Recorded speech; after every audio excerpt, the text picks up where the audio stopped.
Thank you very much, Laura. Good morning, everybody. Good afternoon. And could you wave if you can hear me? Excellent, excellent. That's good. This is my life now, actually. Although this is historic for you, we are in lockdown here in all of Canada. Actually, I don't know. Is that the case for you in Kazakhstan also? Yeah, yeah. So this is a very challenging time. All my work outside my home actually has been cancelled all the way through till until October. So my Mhm. first engagement that has not been cancelled is in Kazakhstan in Astana in October. So I'm hoping that we'll still be able to go ahead with that. Obviously, everything's very uncertain, Да. but I'm looking forward to meeting some of you in person and perhaps also to be able to see some of your schools. I've read a bit about Kazakhstan from a distance. I know roughly where your PISA scores are, which are fairly typical for the kind of emerging economy that Kazakhstan is. I'm aware that principals are quite highly qualified compared to many other countries in a similar economic situation, but you're still striving hard to improve the quality and qualifications of teachers. You have a lot of diversity, but you also have some inequity, for instance, between Russian and Kazakh schools, Russian and Kazakh language children, and so that this is pretty much what I've been able to read up ahead of time, and you're a quite centralized system as well. So when we get on to talk about educational change, we'll have to bear in mind what that looks like. What I'm going to try and do today as I share some of my slides with you, which I've prepared for this session, is to do this. So here we go. Um, so my name is Andy Hargreaves, and I am originally from the UK.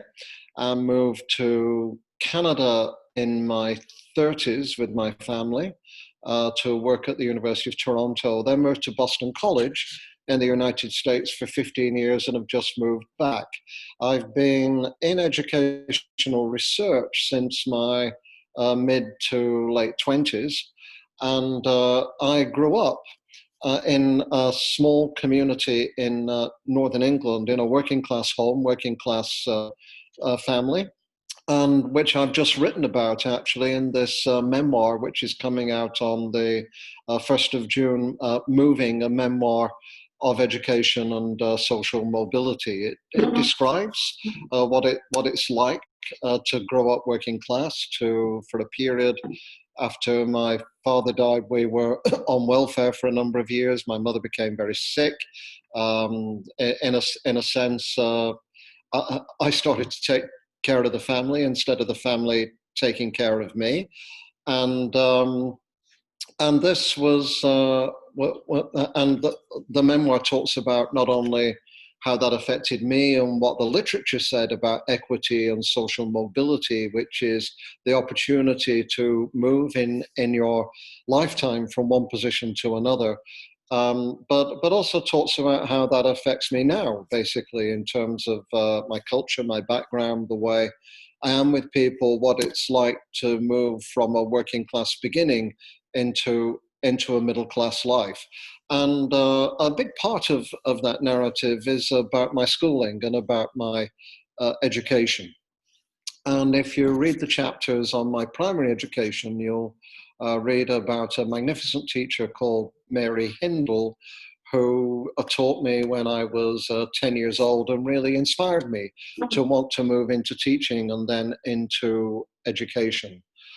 She understood, if you like, the whole of me as a whole child, as she did with all her students, even way back in 1960, as it was then. And she connected the curriculum to our interests, to nature, to writing projects. And even though I was a little, as we now call it, ADHD, and sometimes bit difficult to teach because I could be very quick with some of my remarks and play practical jokes on people and so on. She let me be who I needed to be without allowing me to be too much of it. And so there was that combination of understanding the whole child and their background, but also having expectations and a framework as a school and as a society that would help you move forward. And one of the greatest pleasures and honors of my life was in 2004. I was asked to go back to my old school and to lay the foundation stone for the new building. And I said I would do this if I could do it with my best teacher, Mary Hindle, who was then about 86 years old. So she came back to the school with me. And it says this foundation stone was laid by former pupil, Professor Andy Hargreaves, and his teacher, Mary Hindle. So I grew up knowing what really good teaching looks like. That is sensitive to the background of a child, that is aware of children's unique personalities and family circumstances, and that engages the whole of the child in their learning in order to motivate them to succeed and to move forward. When I went to secondary school, I basically experienced the evil twin of this kind of teaching. I don't remember bullying amongst the students in secondary school because basically the teachers had a monopoly on the franchise. The teachers were the bullies of the students. And after my dad died when I was 12, and I had to take a lot of time off school. My mother worked 3 jobs for a while, cleaning and working in shops and looking after people's children. But with 3 boys to raise, that became too much for her. And so I started to have to take care of her, really, instead of her taking care of us. And the school really paid no attention to this, made no allowances, didn't engage with me. So for quite a while, secondary school was a struggle. And when I went to university, I decided I wanted to go into teaching and into teacher education, really to put into practice the best of what I've learned from my primary school experience, and combat and overcome through teacher education the worst of what I'd experienced in secondary schools, because many of us go into teaching because of the teachers who taught us. Sometimes they were great teachers who inspired us. Sometimes there were teachers who did quite the opposite, and we really want to create a better kind of world. And so this is what motivated me to move into education, to become a teacher for a while, and to try and understand teachers and teaching, and to prepare better teachers. So if you want to read more about that, it goes up to the age of 22, and it's in my book, Moving, that comes out in June. What I want to do today, building on this, is really I can't draw on all of my work. There's been quite a bit of it over the last 30 to 40 years almost. But I want to really address these 5 questions today. How does change affect teachers' work? How are teachers affected by educational change? How can teachers' work become better? What can we do? What things can we affect to improve teaching? What can we do about the system? So for a whole education system, if we want better teaching and learning for all students, what kind of things do we have to think about, not just in changing a school, but in changing a whole education system? And in number 4, I'll look at some of the things I'm trying to do now in order to bring that about on a global basis. And if we have a few minutes, I'll try and address what that means for all of us in terms of leading educational change within and beyond the coronavirus pandemic. So what you'll see over the course of my own life is first of all, I'm very critical of teaching. Then I'm trying to understand teaching, to understand why teachers do what they do, what affects teaching, to try and figure out what are the conditions and the circumstances that make teaching better, to understand what it is about a society and a school system that can affect that for better or for worse. And then to talk a bit about how, as an activist and a policy advisor, I'm trying to do something about what I've learned within the world as a whole. So let's look at the first one. How does change affect teachers' work? And one of the most influential books I read when I was still in my 20s was this book by an American called Dan Lorty. Dan Lorty did a study called School Teacher. He interviewed about 100 teachers in the greater Boston area in the United States. And he was very interested in how the way people's work was organized affected how they experienced their work, what their work felt like. Before he studied teachers, he studied lawyers, for example. And when he studied lawyers, he found that lawyers who mainly work by themselves in small companies became less successful than lawyers who work with others in large organizations. And he found similar kinds of things within teaching. So he described teaching as being characterized by three things, which he called presentism, individualism, and conservatism. Presentism is that teaching is very busy. You're with large numbers of young people all day. They don't always do as they're told. They have very different needs. They're easily distracted. So teaching is very busy. It's very rewarding, but it's also quite overwhelming in terms of the demands that it takes on you.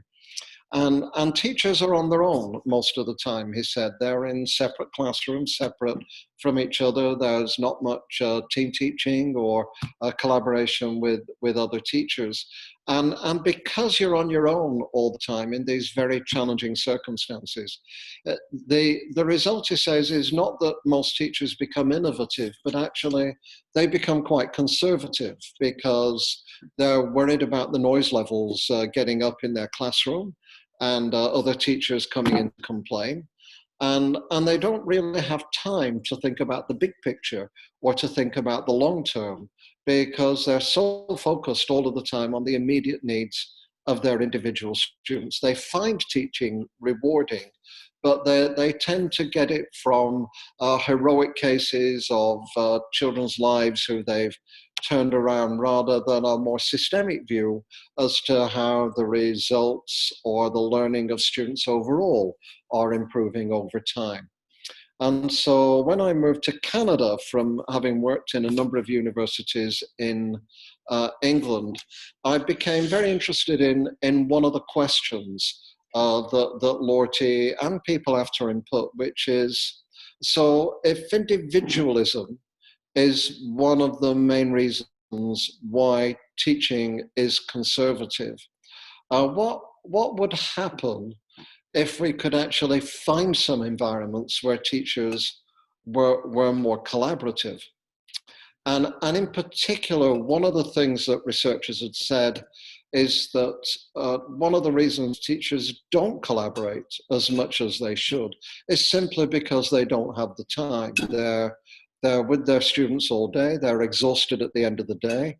Even when they do collaborate, they have to do it away from their students rather than with their students. And so when I went to Canada, I arrived in the middle of a natural experiment. The Teachers Union in Ontario in Canada had bargained with the government to have elementary teachers get more preparation time away from their classes. And so here was an interesting natural experiment in a way. Teachers did now have more time, and therefore the question was, if they have more time, would they collaborate more? And so I decided to go to two school districts. One was a district that had a particular focus on collaboration, and the principals were paying a lot of attention to developing collaborative planning amongst their teachers. And the other district was an ordinary everyday district, not especially bad or good, that most people recommended when I asked for a district of that kind. And so I studied teachers' work. I interviewed teachers, watched them in both these environments. And what I found was really quite interesting.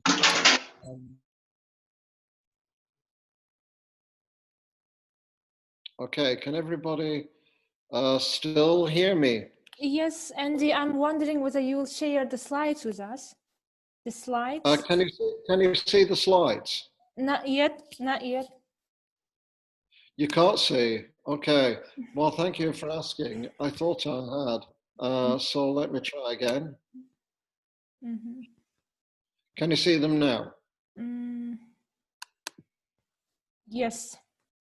You can see them. Yes, thank you. Okay. Looks good. So, okay, so I'm going to take you back through the slides I just showed you. Yes. And what I'll do is, so are you okay seeing them like this? Yes, Is that okay? please, can you all mute yourselves, dear participants? Please mute yourselves.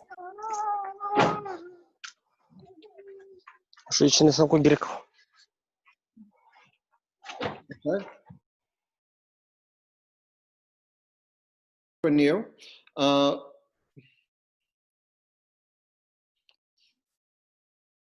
Can you hear me? Yes. Yeah, you can. Yes. Yeah, so for people who've just arrived, here are the slides I went through. So this is my new book, Moving, about a working class childhood in England, and my experience of great teachers in primary school and not so great teachers in secondary school. Here are the 5 questions that I'll be addressing today in about the next 30, 40 minutes. And here's the first one that I'm looking at now, and I'm talking about Dan Lorty's book that teachers live in a culture of presentism, individualism, and conservatism, and talking about this study I did when I arrived in Canada in the late 1980s, looking at teachers who collaborated and teachers who didn't when they'd got more time. And what I learned from this study is 2 things, really. The first is, if you just give teachers more time, it does not guarantee that they will collaborate more.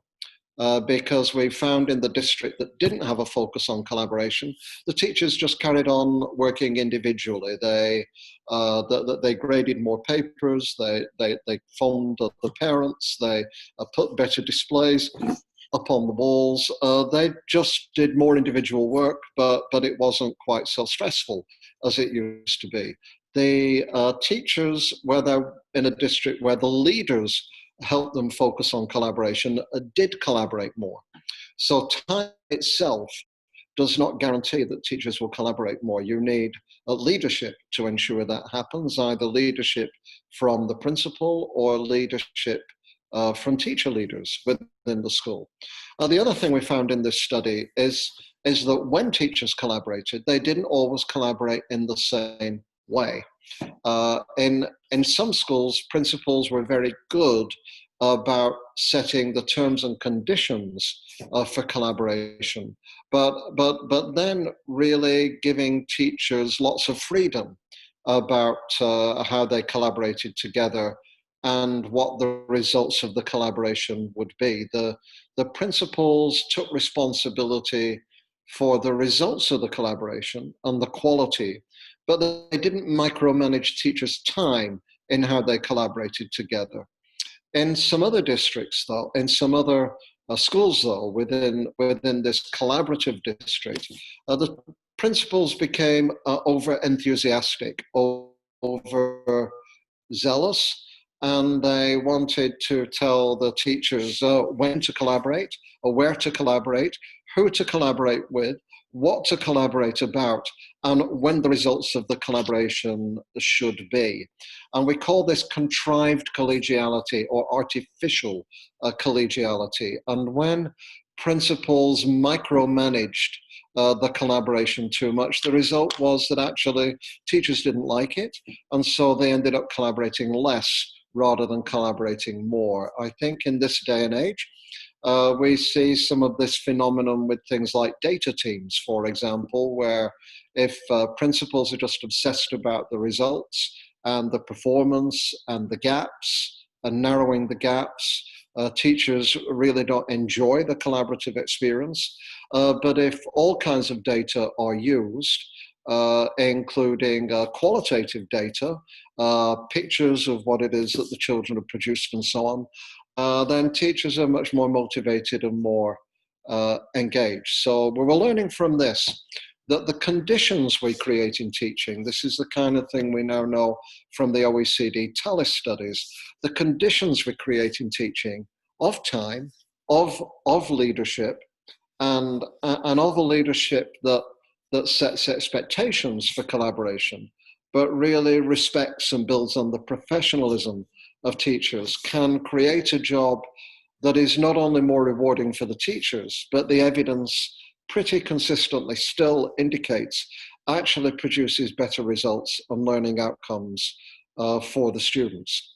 So this is really the first thing that I looked at. And then in 2003, I wrote this book called Teaching in the Knowledge Society, based on a study we did of 8 secondary schools and their long-term experiences of many different changes all happening to them at the same time. Five of these schools were in Canada, 3 in New York State. We studied these schools when actually the policy environment had changed.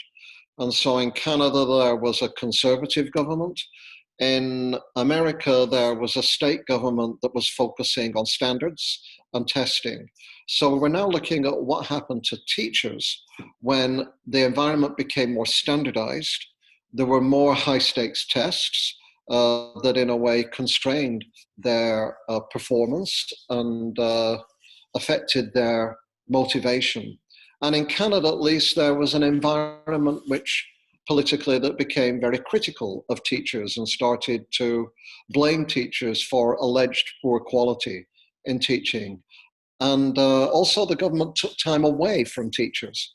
So teachers now had less preparation time rather than more compared to what they used to have. So we have a different policy environment here. And what did we find? We found that teachers felt they were losing their creativity there because the environment became very standardized. They could not respond to their individual students. They couldn't respond to their indigenous culture or their second language culture. And this was very disheartening for them. So teachers began to lose motivation, began to suffer a lot of stress, ill-being. They started to feel they had to teach to the test to help their kids get through the test, but they also felt this was not particularly good teaching when they were doing this. They collaborated less rather than collaborating more. So we know that time itself doesn't increase collaboration, but if you take time away, it actually reduces collaboration. And many teachers began to want to retire early. Even quite young teachers said they would leave the profession early. So here we have 2 kinds of policy environments.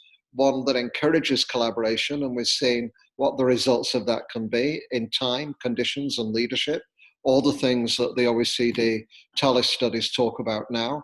And we've seen the opposite of an environment that becomes very standardized, very bureaucratic, very top-down, and very disheartening and demotivating for teachers, and that has a negative effect on student learning and achievement in the mid to long term, rather than a positive one. So after this particular period, I went and did a whole range of work that was less directly connected to teaching. But a couple of years ago, I came back to the question again, which is, okay, if we're going to look at collaboration, how can we make collaboration better? And some of you may know this book that Michael Fullan and I did. There's Michael Fullan in the picture with me. Did on a thing we called professional capital. It's a new idea that we invented. I'll not tell you which one of us invented it. It doesn't matter because the idea belongs to both of us. It came from months, even years of work together.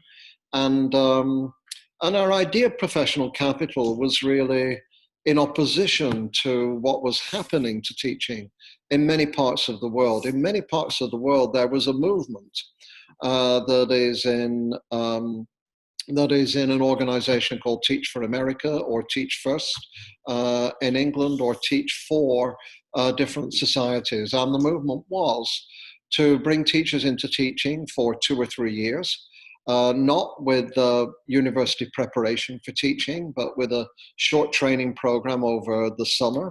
Put them in very difficult circumstances with little support, draw on their passion and their commitment and their enthusiasm. And then those teachers would leave and they'd move into other occupations. And in time, they'd become quite influential. But of course, they had a negative rather than a positive view of public education. So they began to advocate in policy for the destruction of public education as we knew it, and its replacement with online alternatives or semi-private alternatives, competitive alternatives, and so on. And against this, Michael Fullan and I argued for an alternative that we call professional capital. And capital, the idea of capital is simply, you'll know because you're a former part of the Soviet Union, so you know all your Karl Marx and communist philosophy. The simple idea of capital is if you want a return, you have to make an investment. And of course, that's not only true economically, but it's true in other areas as well. If you want a return from people, you have to invest in people, not just financially, but inspirationally, motivationally, in terms of their conditions of work as well. And so we argued that in a good teaching, actually in professional capital looks like this, that teaching's not easy, it's hard. It's technically hard, not just emotionally hard. It requires high levels of education on long periods of training, like other professions. You never learn how to teach and then stop. It's something you're always continuously trying to improve. Again, like other professions, always learning. It involves good judgment. Some of that is based on data, but some of that is also based on experience. And the best judgment is a combination of data and experience. Teaching is something we do together when we do it well, again, like other professions, not just something we do by ourselves.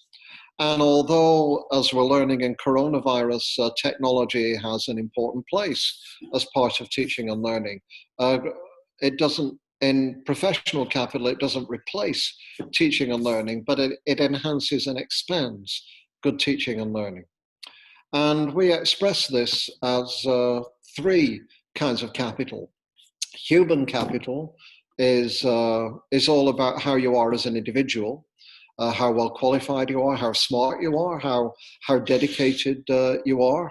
And that's definitely a part of what professional capital is. But the biggest part is social capital, because how we are together adds value to how we are alone. And we become better or worse as a teacher, depending on the quality of our relationships and interactions with our colleagues over time. And that's the third part, which is decision-making capital, which is about your professional judgment, improves over time if you work with other colleagues, drawing on data and drawing on experience, in order that when you're on your own, the paradox is if you collaborate with other teachers, your judgment is better when you're on your own. You still may spend most of your time on your own, but your judgment will be better when you're on your own because you collaborate effectively with other teachers. And we came back to this question, my colleague Michael O'Connor and I, just a couple of years ago, in this book we call Collaborative Professionalism. And The question we wanted to ask there, I hope I'm not going too fast. The question we wanted to ask there is so if collaboration improves the quality of teaching, what do different kinds of collaboration look like? What are the different ways to collaborate? And we were really looking at a world now where there was a lot of collaboration happening, but it took many different forms. It might take collaborative planning, or networks, or peer review, or team teaching, or lesson study, or data teams. So many ways to collaborate. And we were interested in what did these look like when they were working well, and what could we learn from that? And so we went to 5 different parts of the world to look at in Norway, in Hong Kong, in Northern Canada, in Colombia, and in the Pacific Northwest of the United States, to look at different ways of collaborating. Lesson study, professional learning communities led by teachers, curriculum planning online with teachers in isolated rural schools, cooperative learning for teachers as well as for students, and a whole network of 25,000 schools in Colombia where the teachers tutored each other in rural communities to develop peace and democracy within their schools. And what did we learn when we looked at all these examples? Well, you'll have to read the book to look at it in detail, but I'll just give you one simple finding now that's really important. 2 things really matter about effective collaboration in a school. The first is, if you like, what we call the solidity of what you do. This is what the OECD focuses on with its tally studies and the sense it makes of them.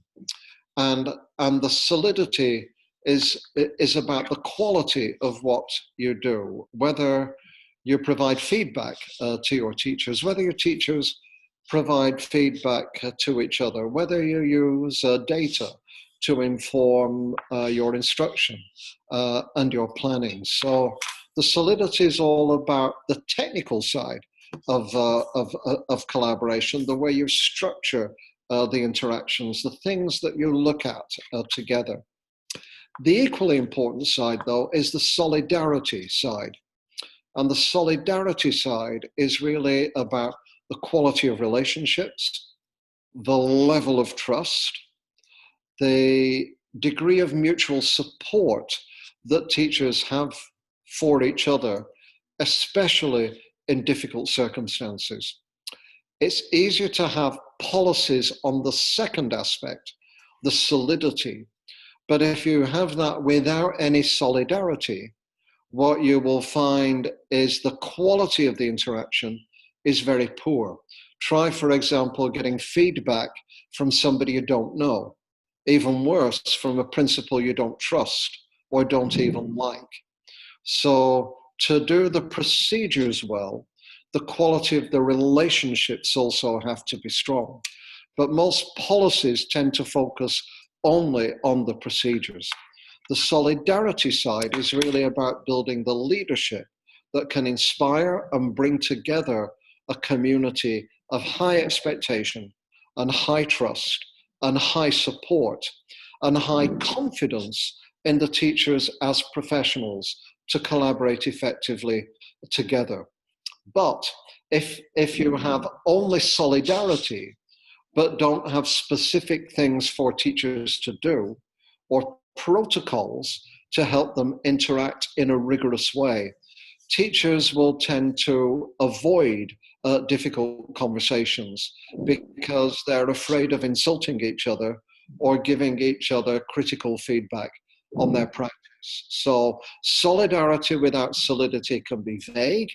Solidity without solidarity can be contrived and forced and artificial.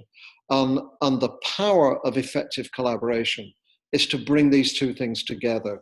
This is what we've found from our most recent work on conditions of teaching.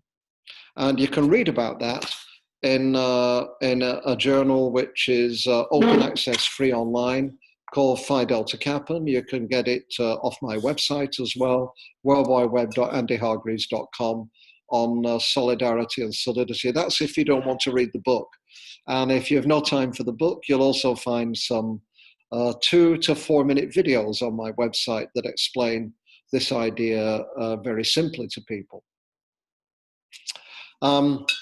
The last thing we've done, which is very recent, is looking at teacher well-being and what it is that creates teacher well-being, because if you want student well-being, you have to have teacher well-being. If you're a mess as an educator, you're not going to be able to help your kids pull it together and hold it together. So it's really important, if we're going to take care of students' well-being, that we have to take care of teachers' well-being. What a lot of the literature will tell you is to improve teachers' well-being. There's many initiatives on things like developing mindfulness and ability to relax, and all these things are important. But what we found in our recent work in Ontario in Canada, that's in this report, which is also available on my, you can download it from the website, is that the greatest threats to teacher well-being are from 2 areas. One is from being overloaded, from having too many top-down changes, too many things coming at you at the same time that you cannot manage or handle. So we found in one district, for example, hundreds of teachers were doing courses on mindfulness, online courses on mindfulness. Now, if a few teachers are doing online courses in mindfulness, great for those teachers. If almost all your teachers are doing online courses in mindfulness, there's probably something wrong with your system. And in fact, when we had systems draw what they were dealing with in terms of reform and change, this system was the wildest chart. It was like an ADHD chart with millions of innovations, all of which they're trying to develop to help poor children. But the poor teachers somehow had to integrate all these innovations themselves. And it was just, and they were very dedicated. They wanted to make a difference, but they were also overwhelmed. So if we want to pay attention to teacher well-being, we have to think about what kind of system we want that supports teachers' well-being and doesn't overload it. The other thing we found is that in Ontario, there has been a standardized testing system, fairly high stakes, in grades 3, 6, and 9. And teachers are very opposed to this. They felt that in preparing children for these tests, it stressed the kids out. It was culturally biased against second language children. It discriminated against new Canadians who'd just arrived.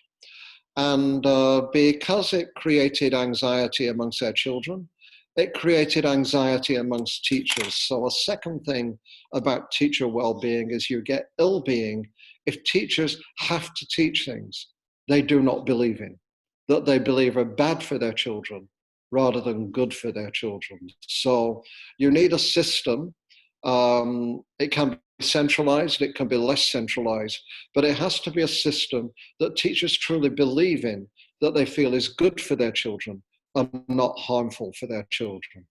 So I've talked in all this first part, which is the biggest part, about teachers, about the conditions of teaching, about how bad and good conditions affect the quality of teaching and teachers' relationships with each other, and about what we can do to change those conditions over time. So in the second part, I'll just spend a brief period here. I'm going to talk a bit about what we can do to change those conditions for those of you who are in policy or on a system basis. So Laura, stay with me. I'm going to be about another 10 minutes, okay? Is everybody all right? Would you wave if you're all right so far? I've been going quite fast. You're okay so far? Okay, good, good. So, what should we do about changing the system? Well, in 2009 and 2012, my colleagues, Dennis Shirley and I, wrote a book called, two books about a thing we call the fourth way. What is the fourth way? Well, we were responding to a world which had had three ways, at least in the West, until that point. The first was really, we believe in teachers, we'll leave them alone, they're professionals, they'll get on with the job. And the evidence was in some places they did, and in some places they didn't.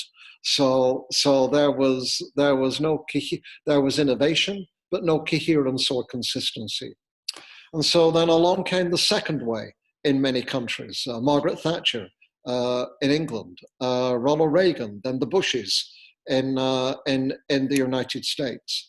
The World Bank, actually, pretty much with its policies, and that was, so if we can't trust teachers, then we'll tell them what to do. We'll set their goals, we'll set them performance targets, we'll standardize things, we'll have more testing, we'll have more market competition, and we won't even give them much support to do this. We'll just have a lot of accountability, and the evidence of that is it got some short-term improvements, but it created massive disillusionment in the profession and made it very hard to recruit high-quality teachers into teaching. So then along came a third way. And in the third way, which was Bill Clinton in America, or Tony Blair in England, for example, Gerhard Schroeder in Germany, and I think we have a lot of this now with the OECD, we'll still have the goals, tests, performance targets, like PISA, for example, but now we'll provide teachers with lots more support, training, materials, books, curriculum, time, resources, and we'll create more interaction amongst teachers. So we'll have data teams, feedback, a lesson study, so teachers can study what they're doing together. And this was definitely good progress from the second way, but we found again that people tended to become obsessed with the data rather than with teachers' experience and judgment. And they also became still obsessed with the targets and with teaching to the test in order to meet the targets. So a lot of the third way actually ended up ultimately really regressing to the second way. So on the basis of a series of studies that Dennis Shirley and I had done in Canada, in England, in the United States, we advocated what we called a fourth way. And in the fourth way, we argued the task of central government is not to micromanage. We know you're quite centralized, but not to micromanage. You're not the only centralized system, though. Singapore is very centralized, but it's also very inspiring at the same time. And it's not as big as you. You can, you get in a car in Singapore and go in any direction, and within 30 minutes, you're out of the country. So it's centralized, but it's very manageable. You're a much bigger country, some large centers of population, some smaller. So a centralized system is more difficult to do in that kind of setting. In the fourth way, the job of central government is to set a vision and to say mainly, we're going this way, we're not going this way. There's no argument about that. This is the way we're going. And we're going to try and inspire you as professionals to move in this direction and to have the capability to meet what we believe is important for our society at the moment. And the job of the public is not just to choose between market alternatives of school, this school for my child rather than this school for my child, but the job of the public is to be publicly engaged with their school, with their community, and with their society. And instead of change being bureaucratically driven, the point is for professionals in schools themselves to have much more responsibility, not individual autonomy, but collective responsibility. So the second way, if you like, was very bureaucratic, top down. It was driven by bureaucracy, or very market driven and competitive. But the third way is more democratic. It's about engaging the public. It's more professional in terms of engaging the professional. And it's not about bureaucratic accountability. It's about collective responsibility. So most of what you achieve is by getting people to feel truly responsible together for doing a good job. And you have a little bit of accountability left over for those moments when there's corruption or mismanagement and things fail. Responsibility becomes your driver rather than accountability becoming your driver. So this was the fourth way. And so learning all this, everything I'd learned about teachers and teaching, the conditions of teaching, worse and better collaboration, and then studying systems, high-performing systems that were working well and exemplified this thing we came to call the fourth way. And in the last years, my challenge has been, so how can we bring a fourth way about in the world, actually? Not just in this school or that school, but in the world. And so I've created with 8 countries a thing called the ARC Education Project. This is worldwideweb.atrico, ATRICO.org, worldwideweb.atrico.org.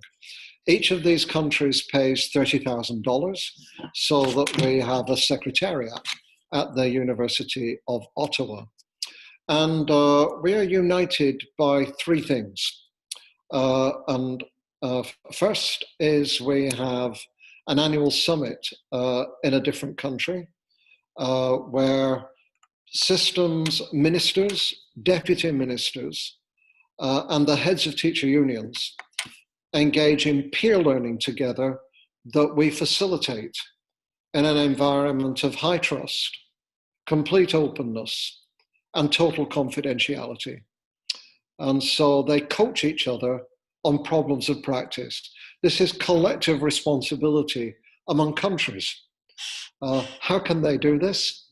Because they are united by common values. And those common values, which are a condition of anybody joining, that they already have or that they want, are broad excellence, not just science and maths and literacy, equity, inclusion, inclusion of special needs, but also different languages, different ethnicities, of all kinds of students who are marginalized, democracy, and human rights in systems that are professionally run, not assuming you're going to run it with low quality teachers who you micromanage from the top. So they're united by these summits, they're united by common values, and we have world-class thought leaders who give their time for free to work with these systems. People like Sir Ken Robinson, for example, gives his time for free. Pasi Sahlberg from Finland, now in Australia. And now we're beginning to build things with this group between the summits as well as within them. And one of the things we've done to help them and support them is these are the values. And you'll get all these PowerPoints later on, by the way. I'll send them to Laura. She can share them with you. One of the things we're doing is now helping these systems within the pandemic. So later today, I have a phone call at their request from the Education Minister of Scotland, who has some problems he wants to discuss with me about how to move his system forward, how to cope within the COVID pandemic. We did, within the first week of many schools closing, we did a quick survey of all our systems, and which we called a rapid response, to find out what they were doing about online learning, what they were doing about safety of vulnerable children, what they're doing to support their teachers, whether the schools were still open or closed, and so on. And then we began to write some op-eds, again, drawing on their knowledge and experience. So I have pieces in the last 2 weeks in the Washington Post, the London Times Educational Supplement, and a Canadian magazine called The Conversation. And what this has led us to think about in helping these systems in the pandemic now is, I'm thinking about when schools go back. I'll not go into detail. In fact, I'll not even show you this because we need to start to get into some discussion, I think, is that when schools go back, I think there's 3 big things we'll see. One is anybody who thought schools were a bad idea, they're going to change their mind. Because certainly in Canada, we've got parents at home with their children who just don't know what to do. We've got parents who still have their jobs to do, but they're doing them from home, and they've got children running around the house. They've got children who can't concentrate, children who are ADHD. And anybody who thought online learning was an alternative to teaching is going to have a very serious rethink, because schools are places for children to go while their parents go to work. It's very simple. That's the first thing.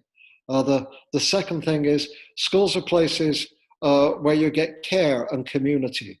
You get care from your teachers as well as your parents, sometimes from your teachers instead of your parents, if your parents are on drugs or in prison or involved in domestic violence, for instance. And the places where you get care from your friends, where you build community with your friends. You learn to take your turn, sit in a circle, listen to others, value their opinions. And then there are also places you can learn. And I think what we're learning from the COVID crisis is if your kids are going to learn, it's really hard if they don't have a qualified teacher to help them and to know how to structure their learning and support children and vary their teaching according to all the differences that the children have. But I think what we're also learning, paradoxically, is that technology is and can be a part of learning now, especially in isolated rural communities, where it can give you access to curriculum you don't have the capacity to provide there. And technology can connect teachers across rural communities. But even in Canada, more than 30% of children do not have access to technology or to devices. So right now there's huge inequity in access to learning resources. And so I think when we come out of this, the paradox is on the one hand, we'll say, yes, we really need schools and teachers. And on the other hand, we'll also say, every child needs to have universal access as a human right to technology to enhance their learning, just as a human right that is like food or electricity or transportation, provided not by the market, but provided at public cost for public good. So what I've tried to say in this hour that we've had together is that I grew up experiencing teaching at its best and teaching at its worst. Education, because I wanted to be a good teacher, not a bad teacher. And then I wanted to help train and develop and support teachers to become the best that they could be. And I learned that this is not just a matter of individual will, but it's really a question of what the culture and the leadership looks like in the school to create a positive environment that has both solidarity of relationships and solidity and precision about what it is that teachers do together so that they can have challenging conversations and improve their practice. And if we want all that in a few schools, not in a lot of schools, we have to think about how we change the system for the better. And that's about values, it's about public engagement, and it's about collective professional responsibility. And in these few years now, in the twilight of my career, probably, I've really been spending my time not just talking about that, but working with ministers in different countries, really to try and start to build a global movement for better teaching and learning, for a stronger profession, for inspiring leadership, for trust in our teachers, for greater equity, for more inclusion, and for a better world. Thank you for listening to this part of the presentation, and I'll be very interested to hear what questions you have next. And perhaps, Laura, what you could do is, because I've given people a lot, is for 3 or 4 minutes, give people a bit of time to kind of write down and think about what their questions might be. And even if they can or want to interact with each other, I'll take a break for 5 minutes, have a little drink, and then we'll come back into discussion for the last half hour. Yeah, meanwhile, dear Andy, on behalf of the educational community here in Kazakhstan, let me thank you, not only for this seminar, but also for your inspiring ideas, for leading, for being the leading author in this field, and for taking this time.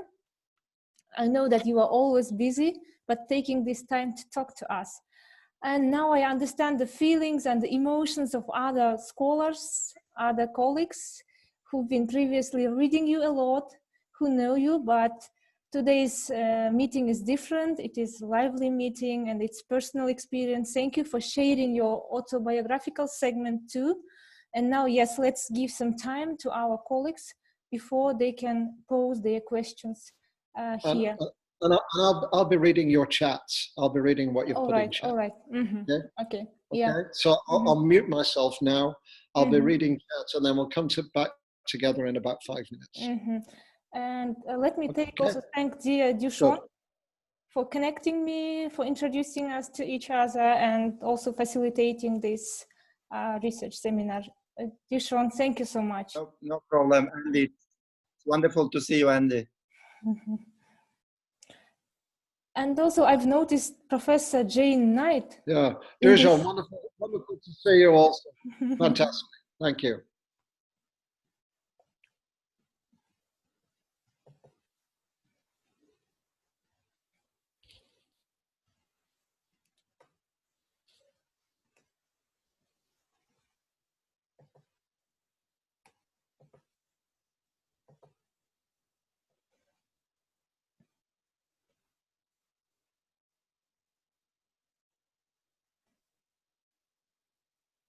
And this is the largest research seminar we've had. So today's seminar has been attended by almost 70 people.